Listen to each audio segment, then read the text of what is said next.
তুমি কিতাবের কিছু অংশ মানবে, কিছু অংশ মানবে না। তার ফলাফল হলো খিজিয়ুন ফিল হায়াতিদ দুনিয়া, দুনিয়ার জিন্দেগিতে লাঞ্ছিত হবে, আখিরাতে তুমি ক্ষতিগ্রস্তদের অন্তর্ভুক্ত হয়ে যাবে। পুরোপুরি দিনকে মানতে হবে। আংশিক মানার নাম দিন নয়, আংশিক মানার নাম মুমিন নয়, পুরোপুরি মানতে হবে।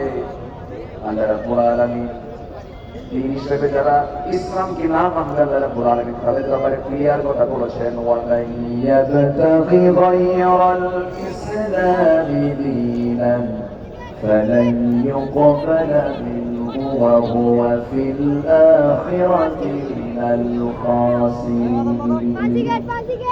দিন হিসেবে, জীবন বিধান হিসেবে ইসলামকে বাদ দিয়ে যারা অন্য কোনো তন্ত্র মন্ত্র ইসলামকে গ্রহণ করবে, আল্লাহ রাব্বুল আলামিন বলেন তার কোনো কিছু আমি আল্লাহ রাব্বুল আলামিন কখনো কবুল করব না। নাউযুবিল্লাহ। অতএব দিনকে মানতে হবে পরিপূর্ণ রূপে। আল্লাহ রাব্বুল আলামিন এবার বলছেন, আমরা মূল আয়াতের দিকে চলে যাই। আল্লাহ রাব্বুল আলামিন বলেন সূরা শুরা 13 নম্বর আয়াতে আল্লাহ রাব্বুল আলামিন বলছেন